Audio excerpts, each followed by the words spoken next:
Oke, hari ini kita kedatangan dokter dari EMC. Dia khusus untuk kalau di luar-luar batu akik, nah ini khusus batu ginjal. Batu empedu, baca yang Oh iya batu empedu kok batu ginjal sih. Maaf ya, maaf.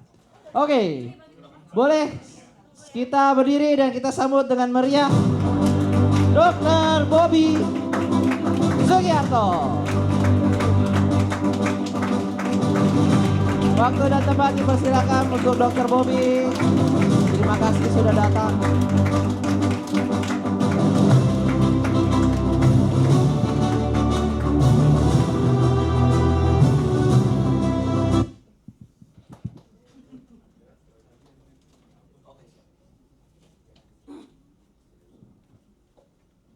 Selamat pagi Bapak Ibu. Saya Dr. Bobby Sugiarto, spesialis bedah dari IMC Alam Sutra.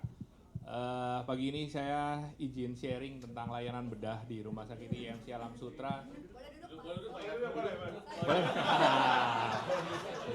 Boleh. Boleh.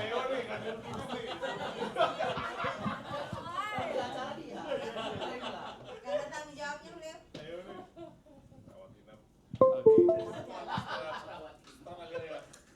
Mungkin Bapak Ibu sebelumnya kliennya ada yang pernah operasi mungkin, atau Bapak Ibu sendiri keluarga ada yang pernah mengalami operasi?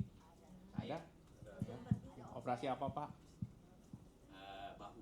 Operasi bahu, ortopedi ya. Iya. Ada yang pernah operasi perut mungkin? Batu empedu. Ada ya. Kasusnya banyak Bu kliennya. Operasinya dengan apa Bu? Laparoskopi atau dengan open? Laparoskopi. Ada polip di gallbladder ya. Batu boba. Batu boba. Ya oke. Jadi layanan bedah di rumah sakit IMC bukan hanya operasi besar ya. Jadi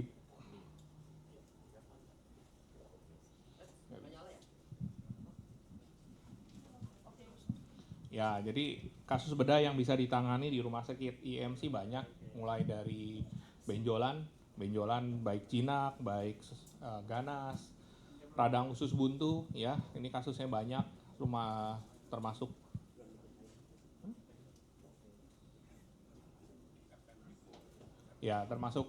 kasus yang banyak. Kemudian wasir, mungkin kliennya banyak yang mengalami wasir ya. Batu di kantong pedu, ini kasus tadi Ibu yang cerita. Hernia atau turun bro ya, baik laki-laki maupun perempuan. Kemudian ada infeksi baik di jaringan tepi anus, diinfeksi di bawah tangan, kaki ya, kasusnya juga banyak. Fistula perianal dan abses di jaringan lunak. Fistula perianal kalau orang awam awalnya bilangnya bisul di anus. Kalau nggak didrainase dengan baik akan menjadi fistula di kemudian hari.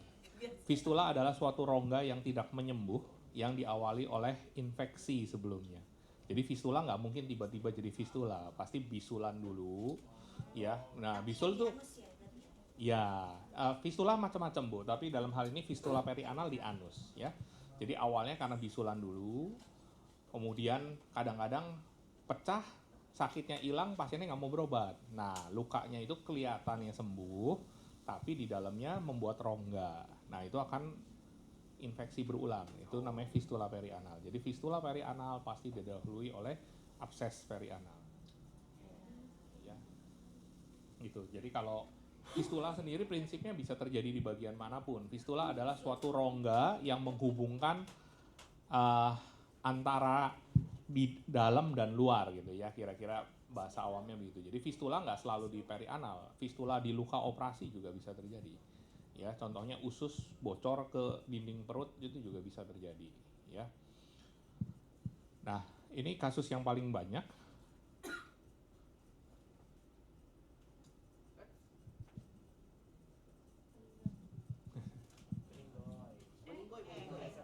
Ya, jadi tindakan bedah nggak selalu harus operasi ya. Jadi bisa juga non operasi. Jadi kalau orang dulu kan takut ya ke dokter bedah, pasti sakit perut ke dokter bedah takut langsung disuruh operasi, padahal belum tentu juga ya. Tidak semua kasus perlu operasi. Ya, kalaupun harus operasi, pilihannya bisa dengan konvensional operasi. Ya kalau bahasa awamnya dibelek lah ya gitu. Kalau sekarang pilihannya bisa juga dengan minimal invasive surgery ya, atau kalau di saya bidangnya laparoskopi ya.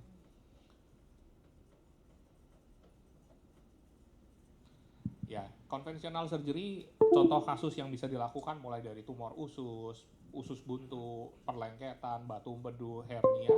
Semua yang tadi saya ceritakan di awal, kasus itu bisa dilakukan dengan konvensional surgery. Kalau beberapa puluh tahun lalu pilihannya ya cuma ini aja gitu. Tapi kalau sekarang kita banyak pilihannya.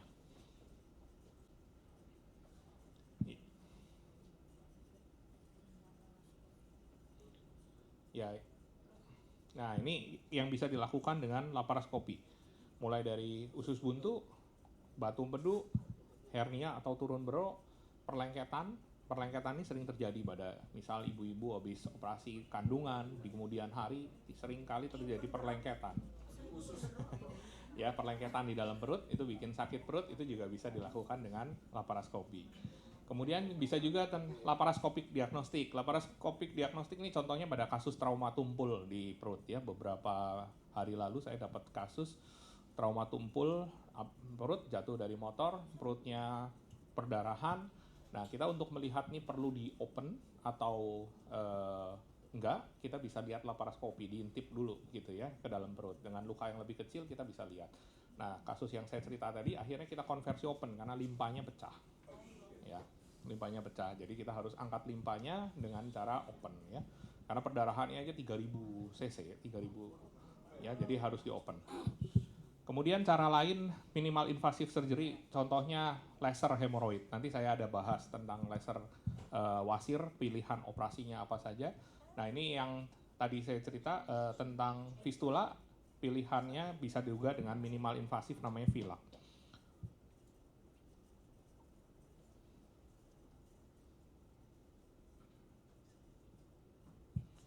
Nah, ini jenis operasi wasir. Ya, kasusnya cukup banyak, baik laki-laki maupun perempuan, rata-rata dewasa muda yang sering terjadi. Ini hemoroidektomi cara konvensional yang lama, benjolannya dipotong.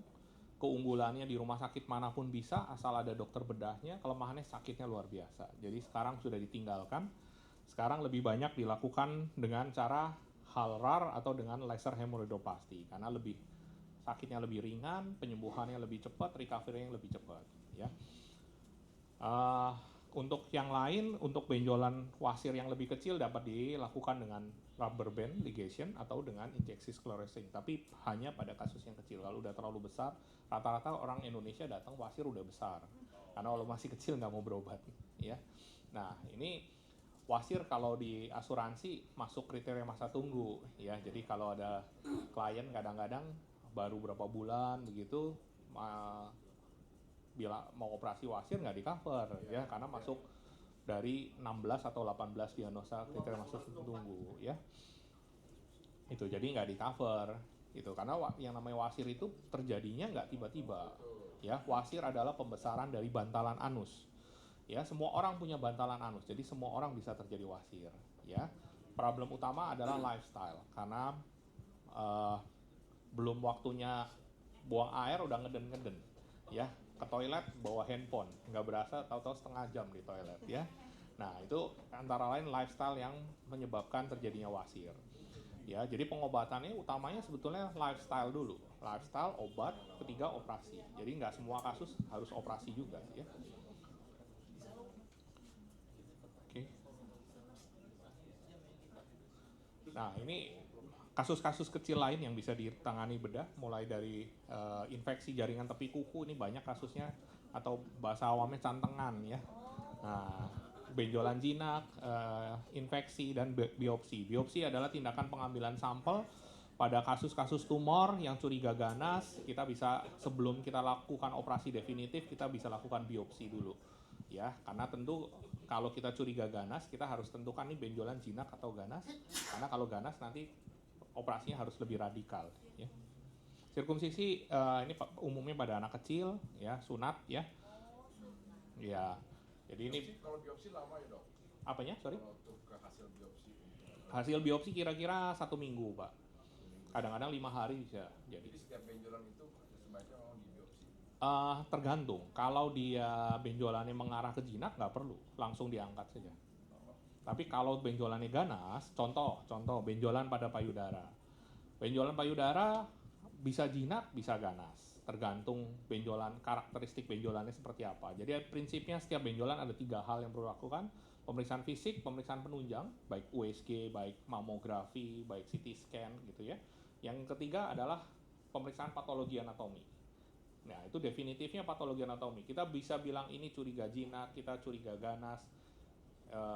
Itu kita bilangnya curiga ya, dari pemeriksaan fisik, dari pemeriksaan penunjang. Tapi pastinya setelah dilakukan pemeriksaan jaringan atau patologi anatomi. Jadi benjolan, kalau dia benjolannya jinak, ya kita langsung ambil, kita kirim ke laboratorium. Tapi kalau kita dari awal curiga sesuatu yang ganas, kita harus lakukan biopsi dulu. Bentuk biopsi macam-macam, mulai dari kita belek cuma ambil sedikit, namanya insisi biopsi. Kalau benjolannya kecil kita bisa ambil seluruhnya, kita kirim ke laboratorium. Atau kalau benjolannya besar, dekat struktur penting, kadang kita bisa lakukan namanya core biopsi. Jadi lukanya kecil cuma seperti ditusuk jarum gitu ya, diambil. Bentuknya nanti jaringannya seperti ampas kelapa kecil begitu. Ya, lebih kecil, lebih minimal, nggak ada jahitan, lukanya lebih cepat sembuh. Nah, nanti kita bisa lihat nih, oh ini hasilnya ganas. Nah, nanti baru masuk operasi definitif. Kalau hasilnya ganas, kita harus angkat seluruh jaringan tumornya beserta jaringan di sekitarnya. Ya, itu bedanya. Kalau jinak cuma benjolannya saja, kalau ganas ya harus lebih radikal. Ya. Jadi kan itu biopsi adalah untuk menentukan nih operasi definitifnya mau seperti apa gitu, ya. Kalau infeksi jaringan detik kuku itu Ya. bahaya juga ya dok? Bahaya kalau Karena kan jantangan gitu kan kadang orang mengacukan. ya, bahaya mengancam nyawa enggak, tapi mengganggu iya, Pak. Itu ya. Karena cantengan itu sakit kan, Pak. Buat jalan sakit, buat pakai sepatu sakit. Dan itu sering terjadi, Pak. Ya, mau usia muda, usia laki perempuan juga bisa terjadi. Biasanya problemnya adalah satu karena bentuk kuku yang cenderung masuk ke dalam ingrowing nail. Kedua karena kebiasaan potong kuku yang terlalu pendek. Ketiga karena pakai sepatu yang terlalu sempit atau kebiasaan misal olahraga ya, nendang bola, main basket, keinjak-injak, itu faktor resiko terjadi cantengan. Ya. Bisa sembuh. Nah, kalau sampai berulang artinya ada penyebab yang masih dilakukan. Ya, entah kebiasaan potong kuku, entah pakai sepatu atau trauma yang berulang. Jadi untuk sembuhnya setelah dilakukan tindakan, kebiasaan yang faktor risikonya itu harus dihindari. Kalau enggak nanti akan begitu lagi. Ada hubungan dengan makanan nggak sih? Cantengan nggak ada hubungannya. Tapi ada hubungan dengan bentuk kuku. Ingrowing nail tuh genetik, Pak. Biasanya orang tuanya ada bentuk kuku yang cenderung masuk ke dalam gitu ya. Oke, saya lanjutkan ya. Ya, ini saya bahas sedikit lebih dalam tentang batu empedu karena kasusnya cukup banyak ya. Mungkin Bapak Ibu ada yang pernah mengalami sendiri batu empedu atau pernah operasi atau mungkin baru-baru ini kliennya ada yang batu empedu? Ya. Kliennya Pak? Iya. Ya. Operasinya udah dioperasi Pak? Sudah. Sudah. Operasinya laparoskopi atau open? Laparoskopi rata-rata. Laparoskopi ya. Ya, jadi sekarang golden standarnya memang batu empedu dengan cara laparoskopi ya. Nanti saya jelaskan. Ya, batu empedu bisa terjadi pada siapa saja, tapi memang lebih sering terjadi pada perempuan. Ya, kalau dulu batu empedu identik dengan 4F, female, 40, fertile, fat, gemuk. Kalau dulu, sekarang enggak. Ya, laki-laki usia muda kurus juga bisa. Ya, usia lanjut umur 80-an juga bisa. Saya pernah dapat kasus paling tua umur 88 tahun, Pak. Ya, jadi keluhan paling ringan adalah seperti orang sakit mah. Kadang-kadang orang berobat dengan keluhan seperti habis makan, nggak enak perut, kembung, begah, mual, begitu ya. Makan obat mah berkurang, nanti begitu lagi ya. Ternyata di USG ada batu di kantong empedu. Jadi keluhan paling ringan seperti orang sakit mah. Ya, keluhannya bisa memberat ya, mulai dari badannya jadi kuning, sakit perut hebat, demam tinggi ya, bahkan bisa sampai timbul komplikasi namanya pankreatitis, ya, karena nanti ada gambarnya. Nah, nih, ya, jadi ini liver atau hati. Jadi hati itu ada di perut, Bapak Ibu. Kalau Bapak Ibu bilang sakit hati megang dada, salah ya. Sakit hati di perut, ya, gitu. Jadi karena hati itu di perut, ya, gitu. Hati adalah organ terbesar dan terberat di dalam perut, ya. Kira-kira beratnya 2,5 sampai 3 kilo. Ya, di bawahnya ada kantong empedu. Nah, jadi empedu adalah suatu enzim pencernaan.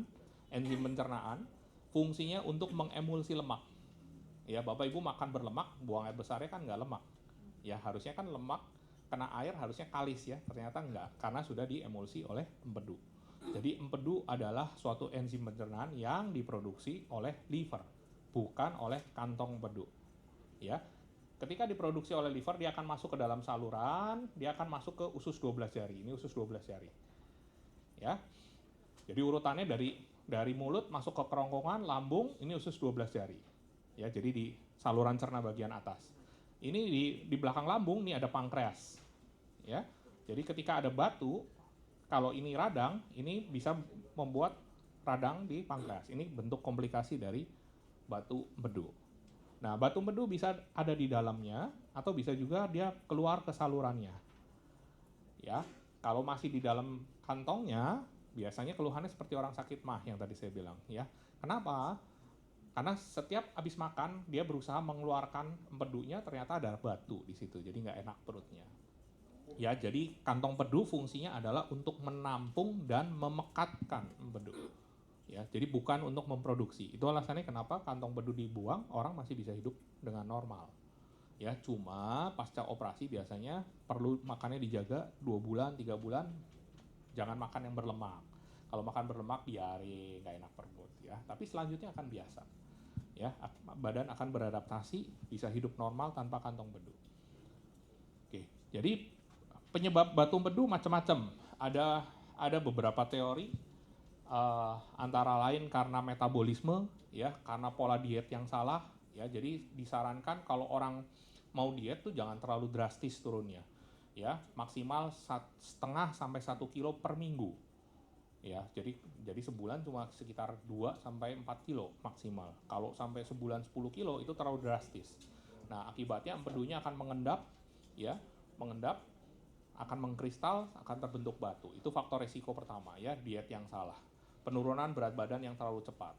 Kedua, makanan yang tinggi lemak. Kebiasaan makan tinggi lemak, suatu saat dia nggak makan berlemak, empedunya sudah produksi banyak, dia bisa mengendap.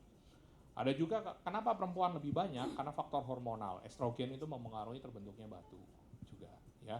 Jadi teori pembentukan batu banyak, ya, terjadinya banyak. Jenis batu bisa kolesterol, batunya biasanya warna kuning kecoklatan, atau batu bilirubin, warnanya hitam. Batunya bisa bisa juga satu kantong empedu isinya batu semua. Kalau jamuan kan juga seperti serbu itu pengaruh juga nggak, Dok? Ke jamu sih nggak ada penelitian mempengaruhi ya Pak. Biasanya metabolisme karena pola dietnya Pak. Gitu. Nanti saya tunjukkan faktor resikonya apa saja. Perempuan hamil faktor resiko terjadi batu empedu karena hormon. Problemnya karena hormon. Nah, ini kalau dilihat struktur anatomi, ini di atas ini ada liver, dia produksi liver ada sebelah kanan dan sebelah kiri, dia masuk ke dalam sini. Ya, kalau jumlahnya berlebihan dia akan balik masuk ke dalam kantong empedu. Jadi kantong empedu fungsinya untuk menampung dan memekatkan. Ya. Nah, di sini salurannya dia jadi satu sama saluran pankreas, sehingga kalau ada batu yang keluar bisa nyumbat di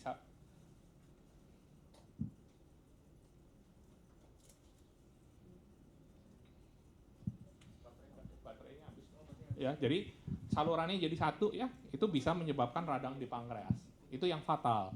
Ya, kadang-kadang ada pasien bilang ini habis dioperasi kok jadi radang pankreas. Sebetulnya bukan karena operasinya, tapi karena sakitnya dia datang sudah kondisinya infeksi berat, sehingga ketika kantongnya diangkat dia terjadi pankreatitis.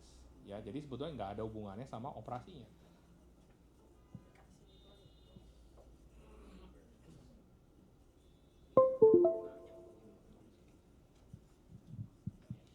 Ya, gejalanya mulai dari rasa tidak nyaman di perut,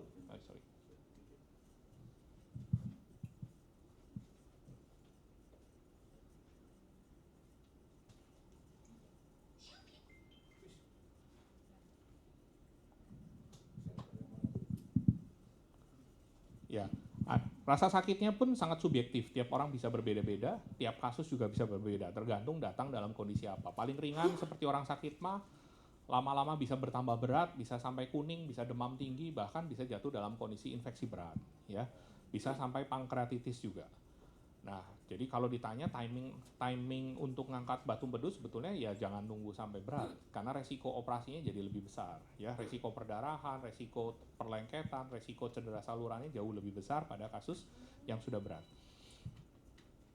Ya, mulai dari nyeri sampai tembus ke tulang bahu, ya belikat, mual, muntah,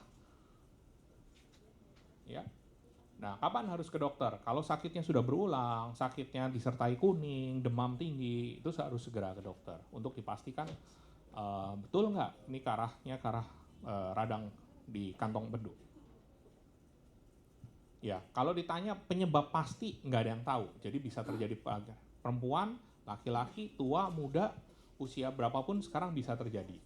Ya, tapi umumnya batu terjadi karena endapan kolesterol yang tinggi. Jadi karena pola makan yang tinggi, karena lifestyle ya. Ya, jadi karena kolesterol yang tinggi dia akan mengendap sehingga mengkristal menjadi batu di dalam kantong empedunya.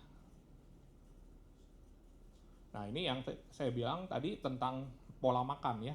Yang tadinya dia makan banyak terus tiba-tiba dia diet terlalu ketat, nggak makan sama sekali, empedu itu mau dimakan nggak makan tetap diproduksi, ya jadi nggak dipakai, dia lama-lama dia mengendap di dalam kantong empedunya.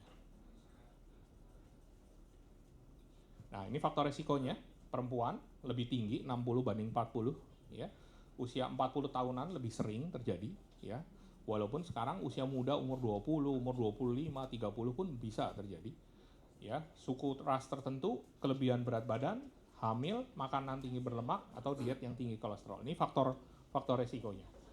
Ya, kurang serat, ada riwayat di keluarga, ya, penderita diabetes dan kelainan darah tertentu. Kenapa kelainan darah tertentu? Contohnya anemia aplastik, karena sel darah merahnya gampang pecah, ya, sehingga bilirubin itu diproduksi dari pemecahan protein di sel darah merah. Jadi kalau sel darah merahnya cepat pecah, bilirubinnya akan tinggi. Nah, ini yang kelebihan berat badan dan kehilangan berat badan yang sangat cepat, atau obat-obat kontrasepsi.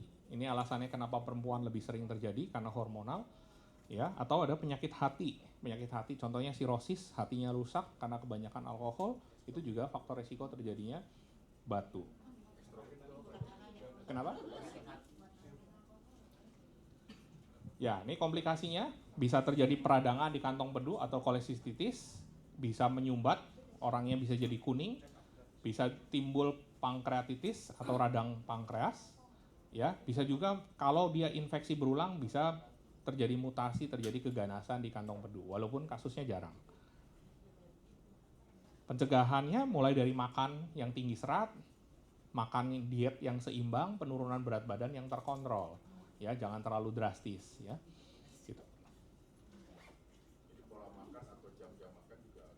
Ya betul, karena badan manusia itu punya jam biologis, Pak, gitu ya. Kalau kita udah biasa makan jam segitu, ya badan kita terbiasa untuk produksi jam segitu, gitu. Ya betul, jadi butuh waktu buat adaptasi, Pak. Nah, pemeriksaannya mulai dari pemeriksaan fisik, pemeriksaan penunjang seperti radiologi, USG maupun CT scan. Nah, pengobatannya mulai dari konservatif, jadi tidak semua batu empedu itu perlu langsung operasi. Ya, kadang-kadang ada orang yang medical check up, nggak ada keluhan apa-apa di USG ternyata ada batu. Apakah perlu operasi? Satu, kalau ada gejala perlu operasi.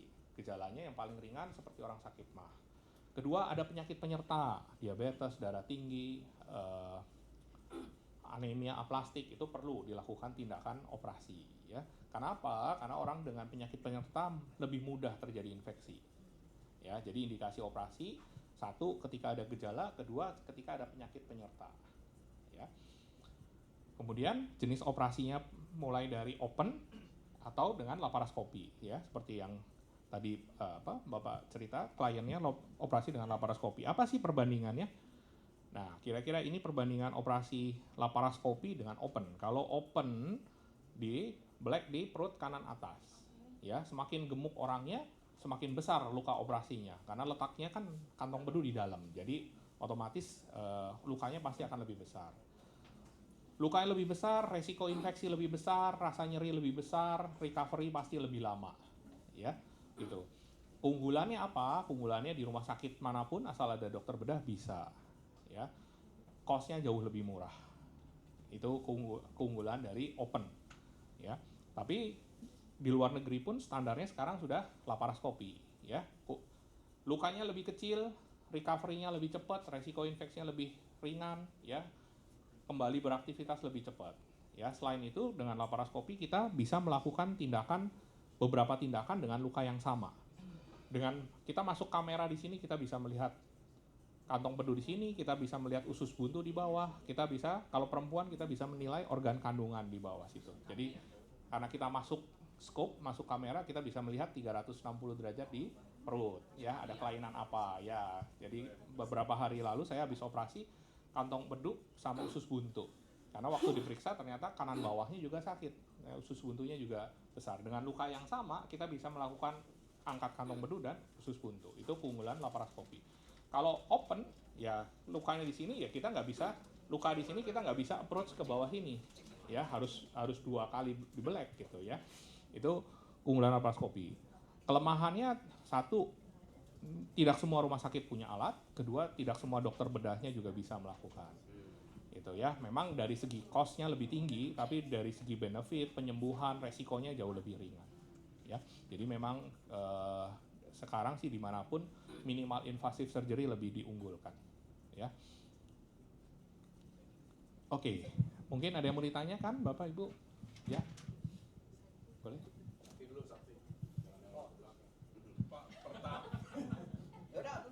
Pertama, apa bedanya batu ginjal dan batu empedu? Ya. Yang kedua, Pak. Ya. Satu di ginjal, satu empedu. Kakak saya tuh ada batu ginjal tapi di empedunya. Bukan begitu kali, begitu ya? bukan. Tapi Jadi, dioperasi, Pak, empedunya ya. diambil gitu. Ya. Itu apa? Batu apa itu, Pak? Ya, batu ginjal dan batu empedu.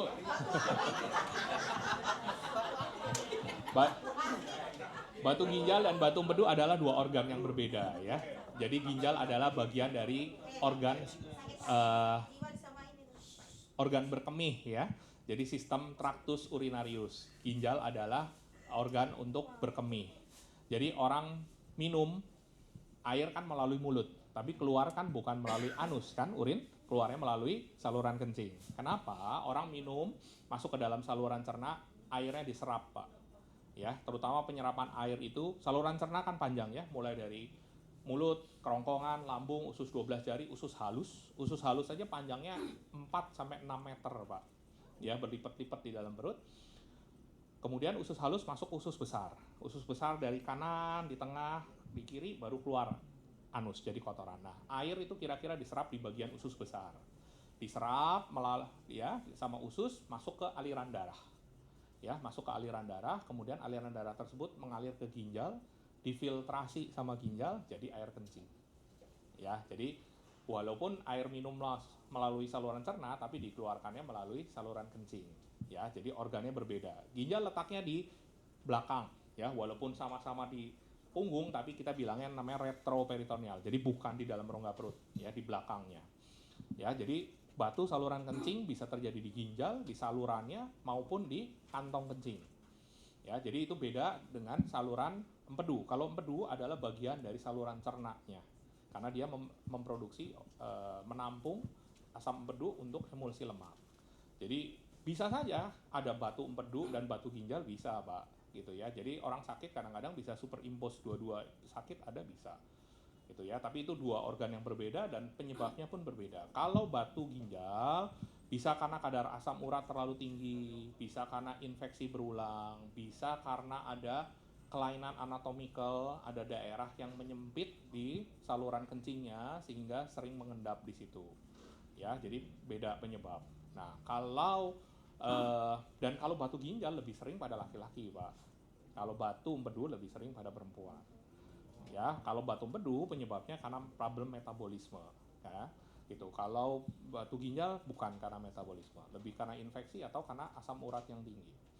Ya, jadi batu ginjal bisa disebabkan karena batu asam urat, bisa juga karena makanan tertentu yang tinggi, eh, asam oksalat namanya. Ya, itu bisa mengendap, mengkristal di batu ginjal. Ya, itu dua hal yang berbeda, organnya berbeda. Oke, cukup Pak? Thank you, Pak. Ya. Ya, kalau batu empedu itu karena seringan makan minyak atau apa ya? Untuk pengkristalannya atau gimana dok? Ya, jadi Kedua, menyambung lagi, kalau batu ginjal itu kan sekarang tuh teknologi laser ya, bayangkan ya. Nah, batu ginjal ini kan kalau teknologi laser berarti nggak ada pembedahan atau apapun dong? tergantung kalau tentang tata laksana apakah bisa di laser atau di SWL atau harus open. Satu, tergantung besar batunya. Besar batunya. Dua, tergantung keras batunya. Batu kristal oksalat paling keras, batu asam urat lebih lunak, ya. Jadi kristal pun ada derajatnya, Pak. Sebesar apapun, ya, bisa ada yang satu ginjal tuh isinya batu semua, ada yang batunya cuma setengah senti, ya. Jadi macam-macam.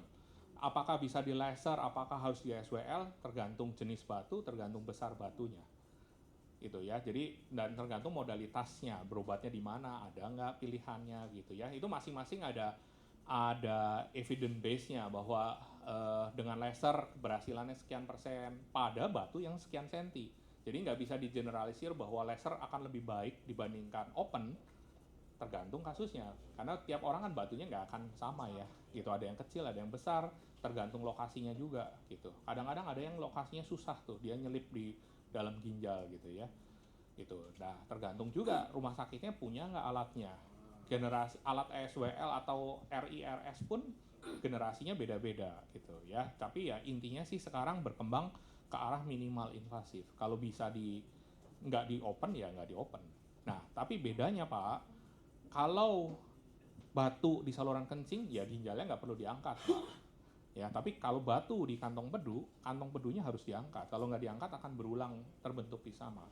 Dan orang bisa hidup normal tanpa kantong pedu kan. Kalau ginjal kan nggak bisa dong. Kalau ginjal diangkat, ginjalnya tinggal satu nanti. Gitu ya. Jadi cara kerjanya berbeda. Dan struktur anatomikalnya, kalau batu, dia masih bisa, di batu di saluran ginjal, dia masih bisa keluar melalui urin Pak. Tapi kalau di batu empedu, nggak bisa Pak. Karena di sini ada katupnya. Nih kalau diperhatikan ini di sini ada katup, di sini ada katup. Iya, jadi kalau udah seperti itu, ini ada liver di sini ya. Kalau kita tembak, kalau kita pakai gelombang kejut, ini di belakang sini ada pembuluh darah liver besar namanya vena porta, Pak.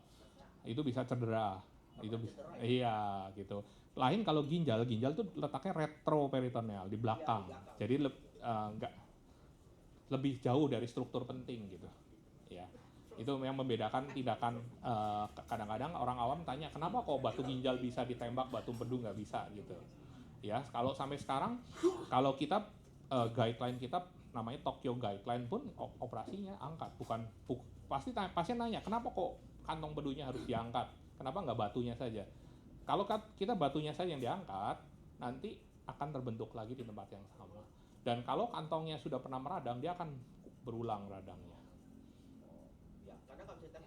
Banyak organ-organ penting berdekatan kan? Betul. Ya, karena dia letaknya dekat sama liver, Pak. Ya, nah, dia ngumpet di bawah liver di sini, Pak. Itu. Ini ada liver, ini di belakang liver ada pembuluh darah besar namanya vena porta. Ini ada usus 12 jari, ini ada lambung, ini ada pankreas, Pak. Di situ. Oke. Apakah makanan berminyak menyebabkan batu empedu lebih cepat dibanding atau gimana? Nah, kalau ditanya penyebab pasti, itu nggak diketahui dengan pasti. Jadi bukan sesuatu hal yang pasti bahwa Bapak makan berlemak terus jadi pasti gantung. Aduh ya, buktinya kan orang di Indonesia hobinya makan gorengan kan nggak semuanya batu empedu kan, gitu. Nah, jadi memang kalau ditanya penyebab pastinya tidak tahu. Tapi orang yang cenderung makan berlemak, sering makan berlemak, jadi ada faktor genetiknya, ada bakat terjadinya, terus ada faktor pencetusnya, Pak. Gitu ya, sama aja kayak orang cancer. Kalau ditanya penyebab pastinya nggak ada yang tahu Pak. Tapi dia punya mutasi genetik, dia ada faktor pencetusnya, terjadi cancer.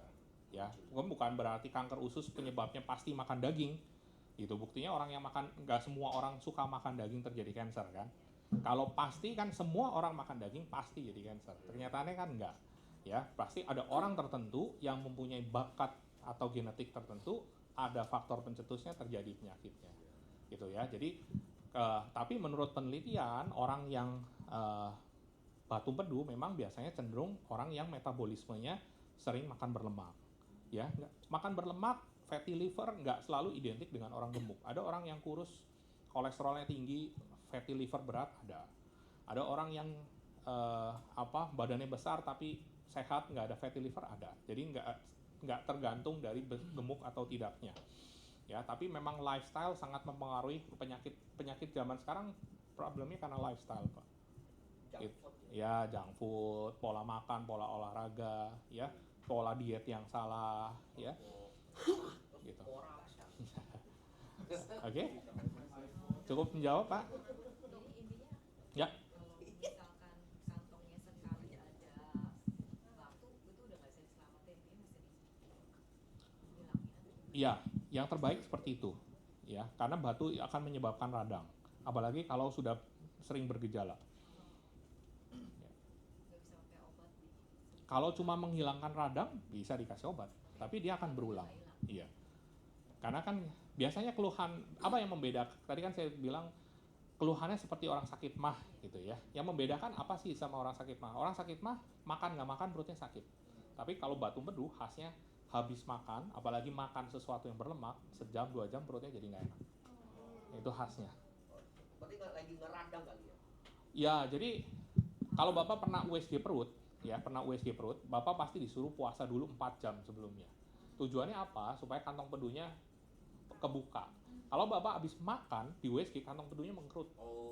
Kontraksi. Itu alasannya kena. Jadi memang cara kerja empedu adalah ketika habis makan, dia berkontraksi untuk mengeluarkan cadangan enzimnya. Ya, tadi kan saya bilang kantong empedu fungsinya menampung dan memekatkan. Nah, ketika makan berlemak, dia kontraksi mengeluarkan empedu. Nah, empedu itu sehari diproduksi kira-kira 1 sampai 1,5 liter. Kotoran manusia berwarna kuning kecoklatan karena pemecahan dari bilirubin, dari empedu. Makanya ketika batu empedunya di sini nih, nyumbat, empedunya nggak bisa keluar ke sini, orang akan jatuh dalam kondisi terus kuning. Pupnya jadi warnanya kayak dempul, ya, pucet karena empedunya nggak bisa keluar ke ususnya. Ya, kalau batu empedu pasti akan ditanya, pernah nggak pupnya seperti dempul warnanya, pernah nggak kencingnya seperti Coca-Cola warnanya coklat begitu, ya.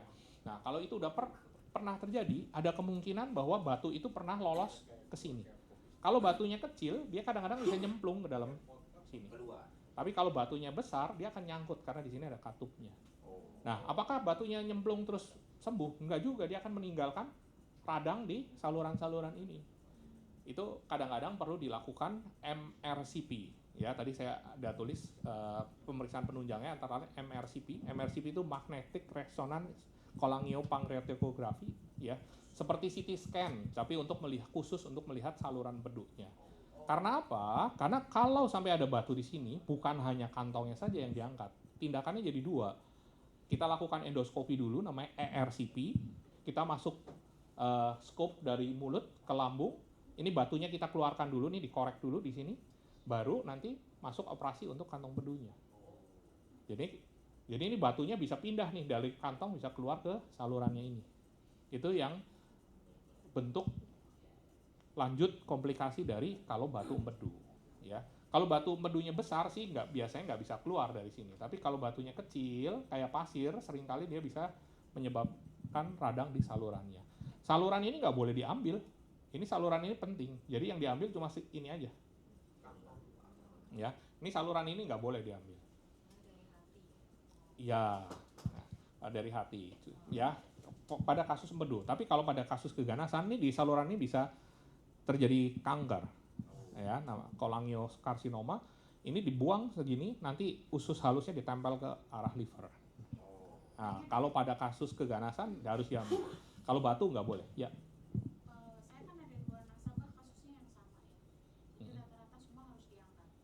Kantong empedu. Risikonya diangkat itu kan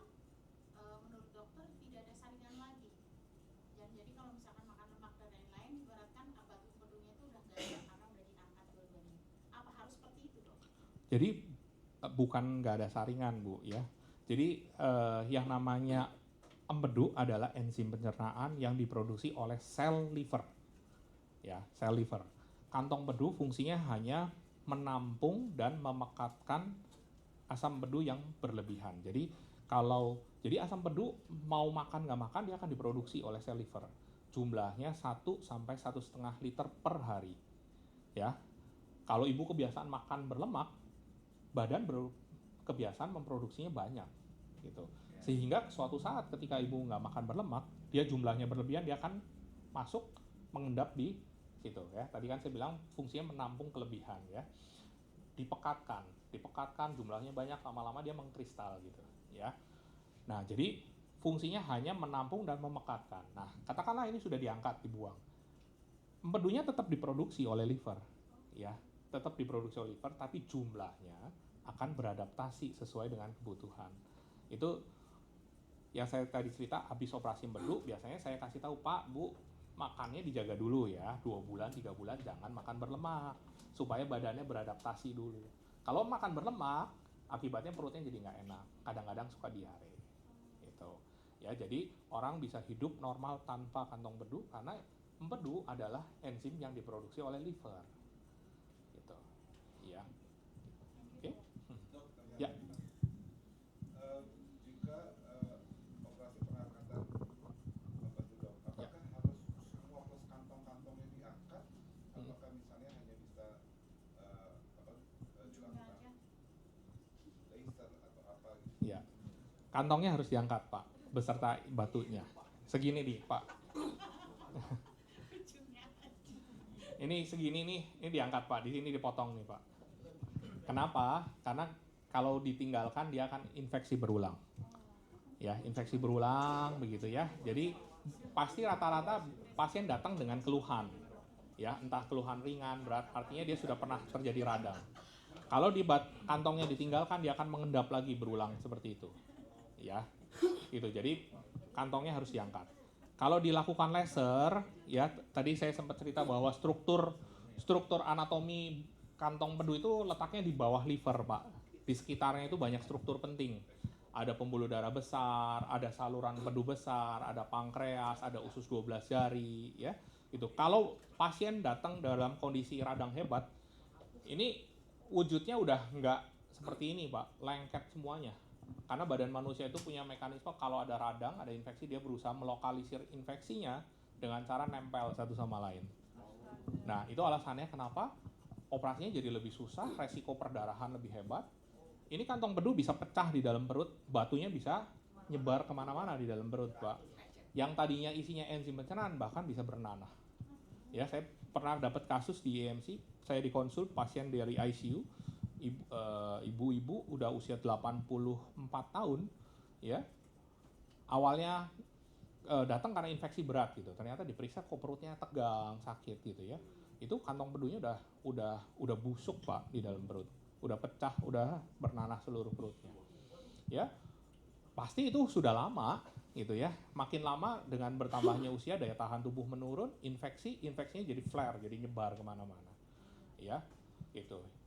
Kita lakukan laparoskopi, kantong empedunya diangkat, rongga perutnya dicuci sebersih mungkin, infeksinya perlahan membaik. Gitu ya. Nah, pada kasus tertentu, tadi pertanyaan apakah bisa diangkat sebagian? Pada kasus tertentu, saking berat infeksinya, kantong empedunya ini nggak bisa dilepaskan dari liver. Ini nempel ke livernya. Ya, jadi kita angkat namanya partial cholecystectomy. Karena kalau kita paksakan angkat, satu resiko cedera saluran besarnya, kedua resiko perdarahannya hebat. Ya, gitu. Memang operasinya jadi nggak sempurna, tapi apa boleh buat. Yang penting kita lakukan drainase, kita angkat yang jaringan infeksinya. Kadang-kadang nih dinding belakang ini yang nempel ke liver nggak bisa diangkat, saking lengketnya. Kalau kita paksakan berdarah banyak, Pak. Liver itu organ yang delicate. Delicate tuh kecuali dikit aja berdarahnya banyak. Liver. Ya, tapi bedanya kalau liver berdarah banyak, dia kita jahit dia bisa berhenti. Ya, atau kita bakar dengan alat gitu bisa berhenti. Beda sama limpa. Tadi di awal saya sempat cerita trauma tumpul perut, kalau yang pecah limpa nggak bisa, Pak. Limpa akan berdarah terus. Ya, gitu. Jadi kalau limpanya pecah, rata-rata harus diangkat, harus dibuang. Tapi liver nggak boleh. Liver itu penting. Orang bisa hidup tanpa limpa, tapi orang nggak bisa hidup tanpa liver. Oke? Oke, Ya. cukup ya. Pertanyaan terakhir sudah. Nanti kalau ada yang mau bertanya lagi langsung ke dokternya aja. Oke? Hah? Langsung ke rumah sakit kalau perlu. Iya benar. Udah biasa sih kan? Tanya langsung. Oke, terima kasih dokter Oke, buat penjelasannya. terima Ini dapat kasih. banyak ya teman-teman ya. Luar biasa. Oke.